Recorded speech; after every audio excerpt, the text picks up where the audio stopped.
c'est la Caisse de sécurité sociale. C'est un exercice de vulgarisation et aussi c'est un exercice de capacitation, de mise à niveau, alors qui permet à toutes les structures ministérielles concernées, il faut le rappeler, l'État est un grand employeur dans le cadre de nos institutions.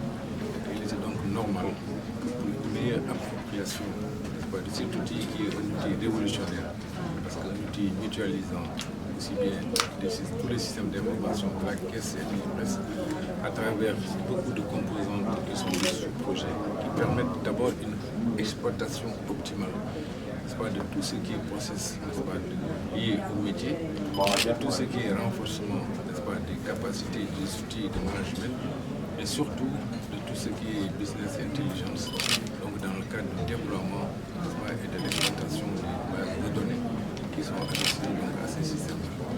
Alors, naturellement, en capacitant les structures de l'État, il s'agira de permettre une appropriation de l'outil, mais surtout une exploitation optimale. Il faut le rappeler que ce projet d'harmonisation et de modernisation du système d'information de la Caisse de sécurité sociale et de l'IPRES rentre plus généralement dans le cadre de la mise en œuvre de la politique de développement de l'économie numérique du Sénégal comme étant un levier de croissance, mais aussi comme étant un pilier important dans le cadre du développement du capital humain et aussi de la transformation structurelle de notre économie telle que ça va décliner dans le cadre du PSE. Naturellement, l'État a mis en place la modernisation du système d'information, mais au-delà de l'État, il s'agira pour les structures que nous sommes, qui sont intéressées par toutes les questions liées à la sécurité sociale, que nous puissions offrir et délivrer un service de qualité aux usagers, faciliter l'exploitation, mais aussi créer les conditions dynamiques et enrichissantes d'une exploitation de la relation caisse de sécurité sociale, presse et employeur. Au-delà de cela, il y a cette nécessité également de créer de la valeur, parce qu'aujourd'hui, tous les doublons sont neutralisés. Tout se fait en eux, aussi bien au niveau de l'IPRES, au niveau de la caisse de sécurité sociale. Et là, c'est une économie importante qui est générée pour permettre de créer les conditions de développement de tout ce qui est chirurgie numérique, mais surtout l'exploitation du système d'information, l'harmonisation, tout ce qui est de modernisation. Non, le projet là, il est révolutionnaire parce que c'est un projet qui n'a jamais existé. Alors, il est difficile aussi, c'est un projet qui est très difficile, très complexe. Mais il est intéressant parce que nous avons pu mobiliser les ressources humaines locales, l'expertise surtout sénégalaise qui s'est mise à l'épreuve, malgré que nous ayons naturellement un partenaire stratégique. Mais l'expertise sénégalaise s'est illustrée de fort belle manière. Parce que pour l'essentiel du projet, c'est de la valeur ajoutée, c'est de la créativité, des ressources humaines, des ingénieurs donc, sénégalais qui ont su, avec beaucoup de talent et de tact, donc neutraliser les difficultés liées à ce projet.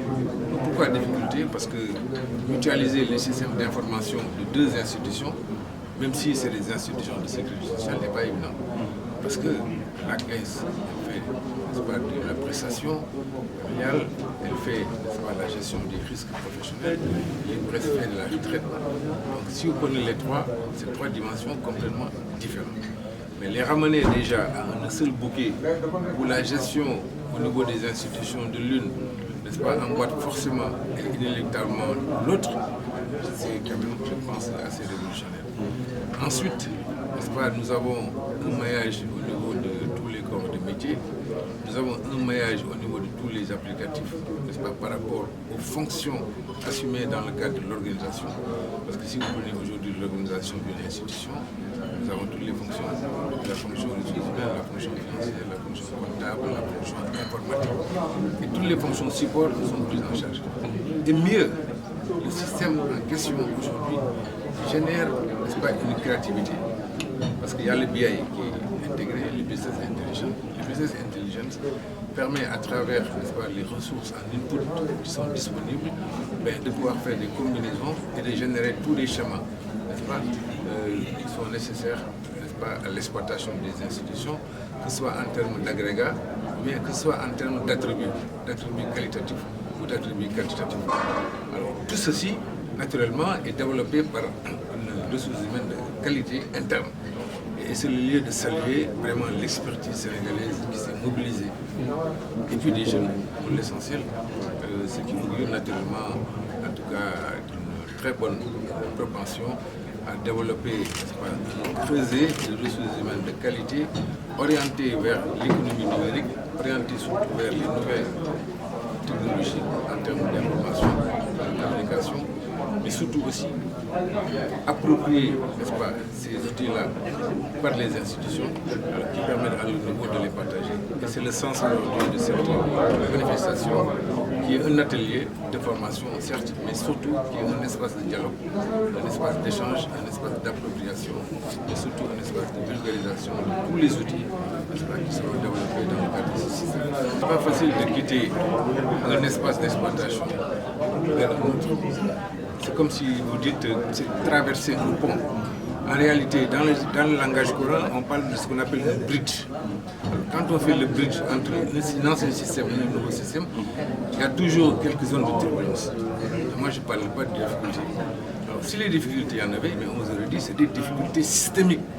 Là, ce n'est pas des difficultés systémiques, c'est juste des zones de turbulence opérationnelles parce qu'il y a des paramétrages à faire, mais il y a aussi un travail d'identification. Parce que c'est ce qu'on met dans le nouveau système. Il faut qu'on les identifie. Il faut qu'on les recense. Il faut qu'on essaie d'élaguer tout ce qui est poussière, tout ce qui est stock, n'est-ce pas, qui n'est plus adéquat. Mais aussi, ça signifie quoi? Ça signifie qu'il faut qu'on fasse le toilettage. Parce que ce n'est pas normal également que l'on puisse mettre en place des systèmes d'information et que l'on continue à pouvoir gérer, n'est-ce pas, des situations dénaturantes à la limite. Mais le déploiement de ces systèmes d'information permet de faire ce qu'on appelle une gestion de mise à niveau. Gestion de mise à niveau par rapport aux sociétaires, il faut qu'on identifie qui est qui dans ce système, qui a droit à quoi dans ce système. Mais et surtout, est-ce que ceux-là qui ont droit, n'est-ce pas, à ces droits à la retraite, ou bien, n'est-ce pas, à ces droits rattachés, sont identifiables? Malheureusement, l'expérience a montré qu'une bonne partie de ces sociétaires n'a pas fait l'objet de recensement depuis des années. On a besoin de faire le recensement pour identification. Non seulement un recensement, n'est-ce pas, d'identification, mais aussi un recensement d'authentification. De sorte que toute la base de données des sociétaires soit une base de qualité. Naturellement, ça a un coût. C'est des petits désagréments qui sont là. Mais c'est des désagréments qui sont surmontables et qui sont passagers dans le temps. Mais des désagréments aussi qui économiquement sont productifs. Parce qu'aujourd'hui, le DG de l'IPRES a dit que les économies mensuelles, c'est de l'ordre de 1 milliard. 1 milliard par mois, sur 12 mois, ça fait 12 milliards. 12 milliards qui sont économisés. Ça veut dire forcément que vraiment ce système-là, rien que sa dimension économique est extrêmement importante donc, par rapport à son déploiement. Et c'est l'occasion vraiment de saluer un peu l'implication des autorités qui ont eu à faciliter la mise en œuvre de ce projet, encourager les équipes qui sont engagées, aussi bien de l'IPRES, la caisse, et on ne le dira jamais assez. Ce sont des équipes qui sont compétentes, c'est les Sénégalais, qui sont frottés à l'épreuve d'un projet novateur. Parce qu'un projet qui n'existe pas. Aujourd'hui, s'il s'agissait de chercher la solution de mutualisation de deux institutions et de le plaquer avec un autre, et donc c'est du développement spécifique. Et il y a deux composantes dans ce système. Il y a une composante logicielle. Mais cette composante logicielle ne permet pas de couvrir tous les besoins. À la périphérie, il faut ce qu'on appelle le développement spécifique. Le développement spécifique, c'est le déploiement de l'ingéniosité. C'est le déploiement de l'ingénierie.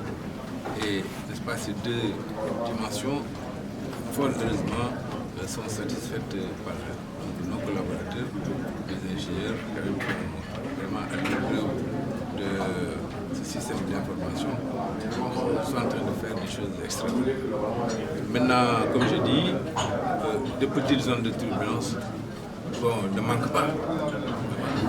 Un système de cette nature, de cette envergure, et connaissant également l'amplitude des deux institutions, ce sont des systèmes qui, je suis persuadé, aujourd'hui c'est déjà une très bonne réalisation, de par les retours que nous avons des différents utilisateurs, que ces systèmes-là, à tout point de vue, permet de sécuriser, de délivrer et surtout d'assurer ce qu'on appelle la fourniture de services aux usagers et des services de qualité.